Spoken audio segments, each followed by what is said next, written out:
Ayon! Titikman ko na ang inyong linuto, Huslin Lady Roses. At dahil inimbitahan mo ako, nagpaganda ako. At siyempre, napakainit na naman dito sa inyong lugar. Alam mo naman, sa Ehipto, sobrang lamig doon. Kaya, ganito ang aking kasutan. Diba? Okay. Matikman na natin ang inyong pinagmamalaki.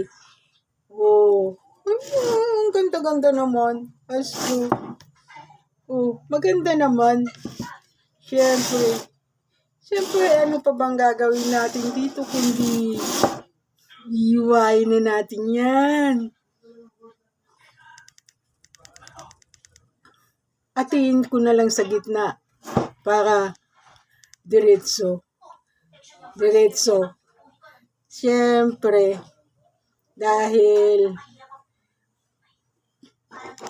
paborito ng mga apo mo yan, hindi na ako magdadala sa Ehipto. Titikman ko na lang.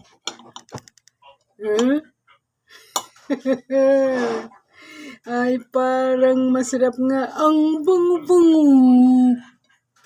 Ay, naku, Roslyn. Bilib na bala ako tayo. Nag-aaral ka ba? Parang hindi ka naman nag-aaral eh. Hindi ka nag-aaral magluto. Puro mo lang experience yan. Kasi kitang-kita naman sa paggawa mo. Pero, alam ko na. Talagang gusto mo lang matuto. Kaya panayang try mo. Naintindihan ko yun. Alam ko naman eh. Alata. Diba? Ay, ano ba to? Kakamayin ko o hawakan ko na lang. Pero malinis yung aking kamay. Pag dito masarap, dadaling kita sa aking bundok ng charala. Wow!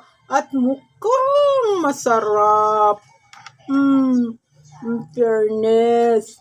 At parang mainit pa. Mahirapan akong kumain. Ilagay natin dito. Oh. Iba na naman yung pinapipingganan mo sa akin. Ang dami mo ng pinggan dyan. Baka magdala ako ng pinggan mo. Yung maganda. Oh. Ang bango. At siyempre, sosyal ako. Tuturukin. Titinidurin ko na lang. Oh. So. Oh. Oh.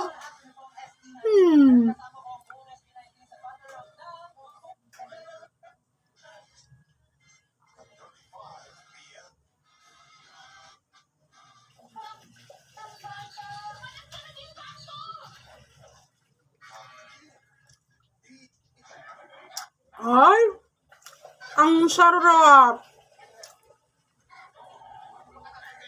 Kahit kulang yung halo mo. Kulang ka ng gatas. Lasang-lasa yung itlog. At yung may cheese sa gitna pala yun. May cheese sa gitna.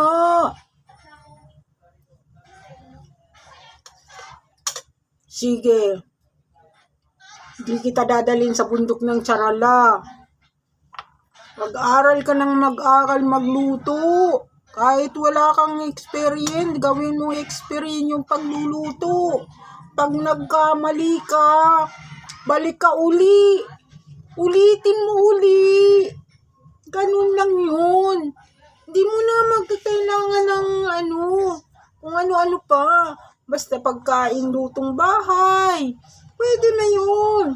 Luto ng mahirap, pwede na. Asang ka pa? Oh, ang sarap.